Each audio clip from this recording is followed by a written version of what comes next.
les dicen cómo, son como medidas de resucitar a un paciente en un paro, pero lo importante es más que nada la epidemiología de la muerte súbita. A ver, ¿cómo hago esto? Bueno, la definición. La muerte súbita de origen cardiovascular es una muerte natural precedida por la pérdida súbita de conocimiento que ocurre en al menos dentro de la hora del inicio de los síntomas, ¿sí? Tiene que ser sorpresiva. Puede haber una enfermedad subyacente, pero el episodio tiene que ser algo sorpresivo y dentro de la hora de iniciado eh, los síntomas. Tiene que ser inesperado, tiene que ser natural, tiene que ser rápida y em, lo más importante de la muerte súbita. A ver, hay una gran confusión en esto que es, la muerte súbita parecería que fuera una causa de muerte. Dicen, ¿de qué se murió de muerte súbita? No, la muerte súbita nunca es una causa de muerte. La muerte súbita es una forma de morir y la causa es otra. Entonces, justamente lo que tenemos que hacer los médicos es descubrir cuál es la causa de la muerte súbita, ¿sí? Es una forma de morir, se muere en forma súbita de alguna etiología. Pues se puede morir en forma súbita por un infarto, por un aneurisma de aorta, por un aneurisma cerebral, por una arritmia cardíaca maligna, ¿sí? Pero la muerte es en forma súbita, no es por muerte súbita, ¿sí? Es por alguna causa que nosotros es la que tenemos que descubrir. Es importantísimo esto, ¿por qué? Porque si el paciente fue resucitado, em, se puede prevenir un nuevo episodio de muerte súbita. Y si el paciente no fue resucitado, es importantísimo para la familia. ¿Por qué? Porque las causas de muerte súbita habitualmente son muy heredables, ¿sí? Algunas sí, algunas no, pero en general tienen un patrón hereditario. Entonces, es muy importante entender de qué se murió el paciente para poder evitar o un nuevo evento si fue resucitado o un evento en sus familiares o las dos cosas. Bueno, tiene distintas etapas, ¿no? Dentro de del episodio de muerte súbita, que puede ocurrir dentro de la hora de iniciado, están los prodromos, que es cuando empieza el cuadro que lo desencadena, que puede ser, como estamos hablando de la causa de muerte súbita de origen cardiovascular, falta de aire, dolor de pecho, palpitaciones, etcétera. Esos son los prodromos. Los prodromos nos pueden ir avisando eh, Nadita hasta la más allá rica. de lo que ocurre No en me el comería momento. otra. ¿Cómo? ¿Se escucha? Sí, sí, se escucha, Ah, perfecto. más allá de el episodio en sí del deceso del paciente, también nos pueden ir avisando los días o meses previos, ¿sí? Si el paciente venía con angor, si el paciente venía con palpitaciones, si el paciente venía con algún síntoma que nos pueda hacer pensar que esto podía desencadenarse. Y después tenemos el evento de la muerte súbita, en el cual inicia también con síntomas de prodrómicos previos a la muerte, que tienen que ser en forma súbita, en forma natural, o sea, no puede un paciente estar internado y porque se hizo algún tipo de iatrogenia por alguna droga, etcétera, desencadenar la muerte súbita. Tiene que ser algo natural.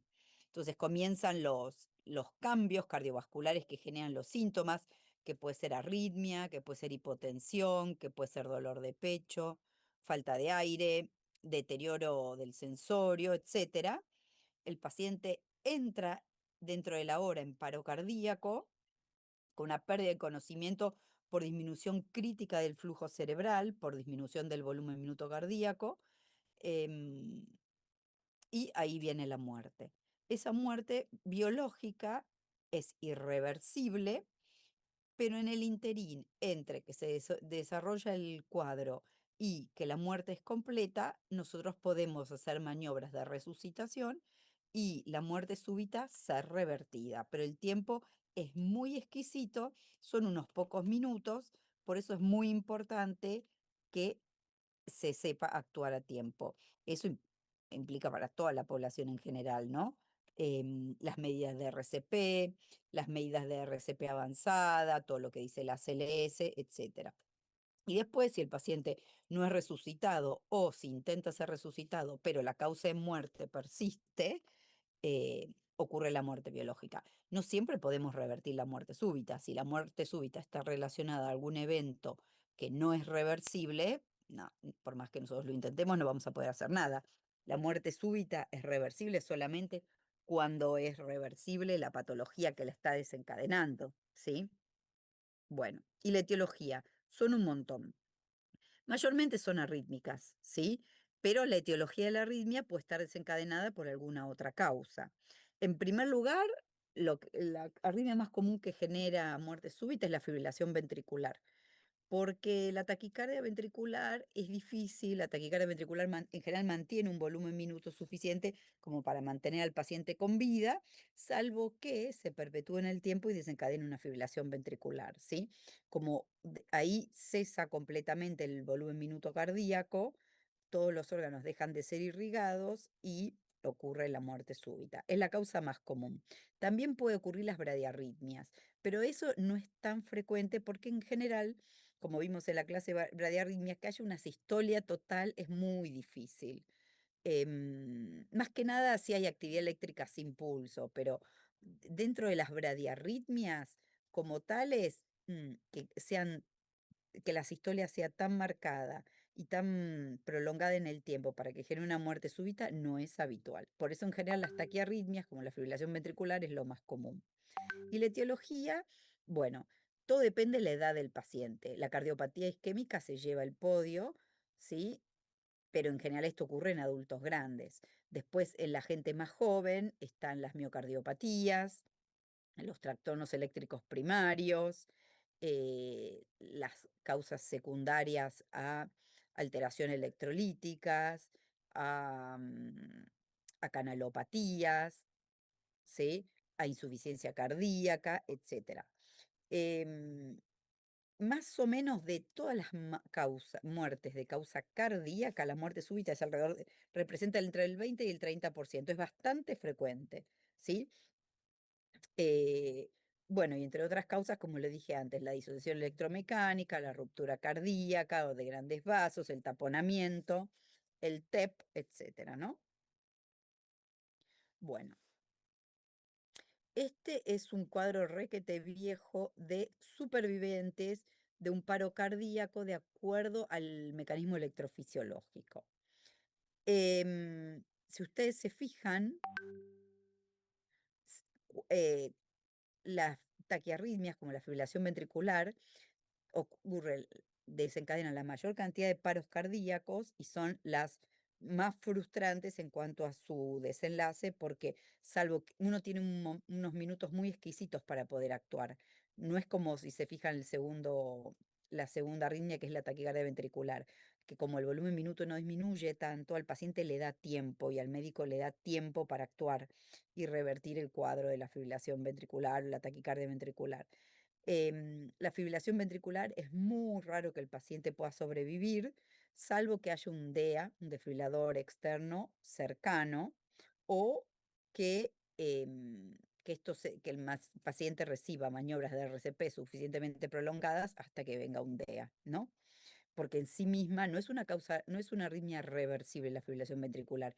Sí la taquicardia ventricular, la taquicardia ventricular puede ser espontáneamente reversible, o sea, revertir solita a ritmo sinusal, porque tiene una organización. En cambio, la fibrilación ventricular no. Implica como una desorganización absoluta del corazón. La fibrilación ventricular, a ver, se lo voy a decir como es fácil, es como que trae más fibrilación ventricular, porque el corazón late tan rápido que se pone isquémico, no porque tenga una arteria tapada, sino, más allá de que esa sea la causa, sino también porque tiene tanto consumo de oxígeno que no le alcanza con el aporte, entonces es como que se retroalimenta y genera más fibrilación ventricular, entonces el paciente entra en un círculo vicioso del cual, salvo que haya una desfibrilación externa, no puede salir, ¿sí? Y en el último cuadro están las bradiarritmias, que esas en general es muy difícil que lleven a la muerte súbita si actuamos, o sea, nos da más tiempo para actuar que lo que serían las taquiarritmias, ¿sí? Porque en general nadie queda sin ningún dice que me voy a quedar sin tiempo. Nadie queda sin ningún latido cardíaco, sino que el corazón siempre algún escape va a tener, entonces mantiene un volumen minuto mínimo, mínimo, mínimo, como para mantener una perfusión cerebral y de órganos vitales suficiente como para que alguien pueda hacer algo y revertir la causa de muerte súbita. Bueno, la epidemiología, nosotros no tenemos estadística, en nuestro país no se hace, entonces no tenemos, pero en Estados Unidos sí, es el 0,1 al 0,2%. La enfermedad arteriosclerótica cardiovascular es la causa más común, que sería el infarto, ¿sí?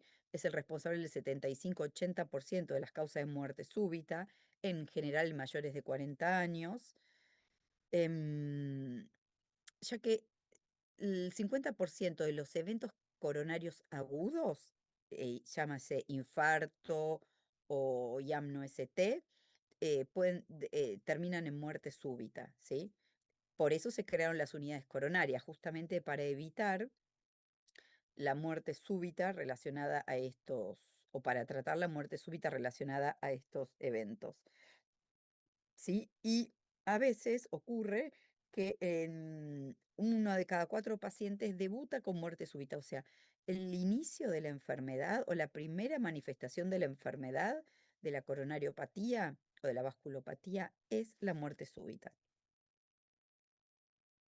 Bueno, en cuanto a supervivencia, las arritmias son causa y consecuencia de la desestabilización eléctrica y hemodinámica del paciente. Es como les dije antes, la fibrilación ventricular trae más fibrilación ventricular, también la taquicardia ventricular.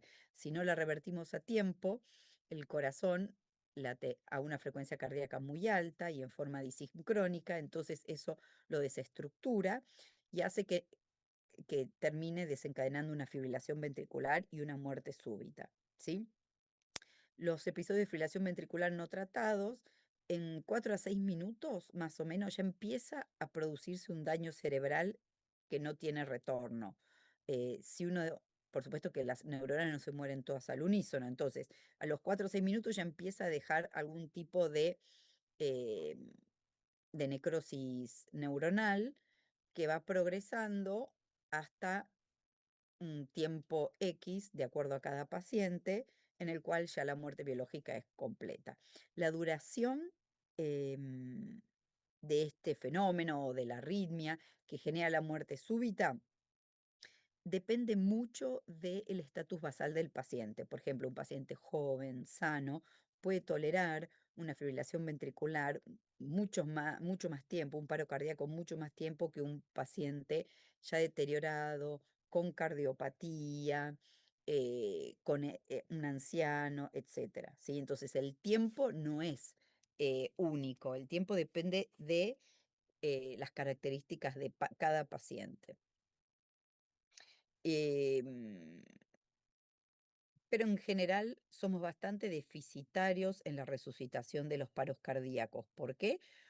Primero, porque tenemos una ventana de tiempo muy exquisita, muy corta, y segundo, porque en la población general está muy poco difundido cómo se pueden hacer las medidas de RCP o cómo evitar la muerte súbita, ¿sí? O saber llamar a la ambulancia con celeridad y que la ambulancia venga con un DEA, etcétera. Entonces, en general, las muertes súbitas, solo un 5 a 10% puede ser resucitada en forma exitosa. Entonces, hay una relación inversa. Cuanto mayor es la magnitud y la duración del factor desencadenante, mayor es el daño miocárdico preexistente, ¿sí? O sea, es una relación inversa. A mayor magnitud, menor daño miocárdico preexistente se necesita. O sea, con mucho daño miocárdico previo, con cualquier factor desencadenante pequeño, ya eso puede desencadenar muerte súbita. En cambio, un paciente sin cardiopatía con un corazón estructuralmente sano, la magnitud y la duración de la arritmia tiene que ser muy importante como para que logre perpetuar la muerte súbita. Como les dije antes, un joven de corazón sano va a aguantar mucho más tiempo que un paciente anciano que ya tiene un corazón enfermo. Entonces, el éxito potencial de la reanimación Depende del lugar y el entorno donde se produce, por eso les dije, por un buen acceso a un DEA o a una RCP, el mecanismo que lo desencadenó, no es lo mismo una bradiarritmia que una taquicardia ventricular, que una fibrilación ventricular, que un tromboembolismo de pulmón, que no es reversible, que una ruptura cardíaca, que no es reversible, etcétera. Y, por otro lado, la condición clínica previa del paciente. Entonces depende de un montón de factores, ¿sí? ¿Qué nos pasa? Que decimos, bueno, bien, los jóvenes se la aguantan mucho mejor, em, digamos, la incidencia de muerte súbita en la población adulta, ¿sí? Es muy pequeña, muy, muy, muy pequeña, ¿sí? Pero la cantidad de eventos al año de esta gente sana, que supuestamente no tiene factores de riesgo, si contamos por cantidad de eventos absolutos, es mucho mayor la muerte súbita en esta población etaria que en los pacientes en quien ya pensamos que pueden tener muerte súbita. Por ejemplo, un paciente que ya tiene arritmia ventricular idiopática, o un paciente coronario, un dilatado, un paciente con insuficiencia cardíaca, etcétera.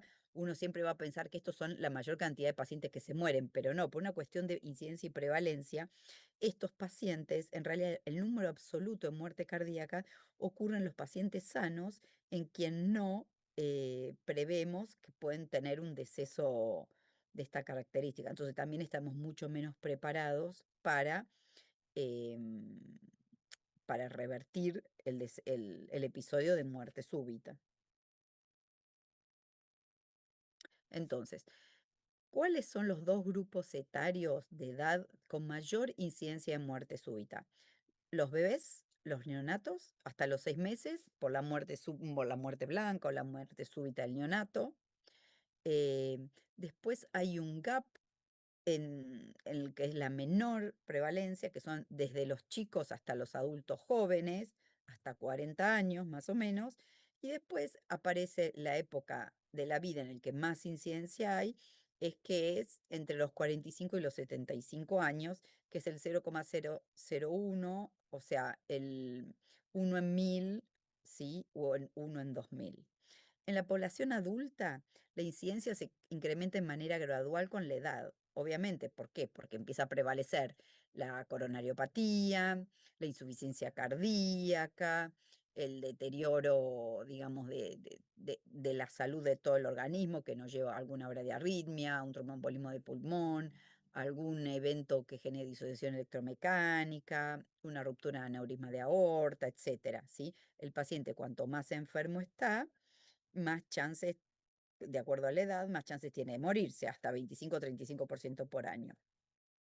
Em, pero hay enfermedades que son genéticas, familiares y heredadas, ¿sí? Que tienen alteraciones en los canales celulares de potasio, de sodio, que generan anormalidades electrofisiológicas primarias, o sea, sin ninguna desencadenante aparente, que pueden favorecer la ocurrencia de arritmias cardíacas severas y mortales, ¿sí? Por ejemplo, el intervalo QT largo, que es por una canalopatía, por alteración de los canales de potasio o de sodio, genera en ciertas situaciones, genera una inestabilidad eléctrica que produce fibrilación ventricular y muerte súbita del paciente.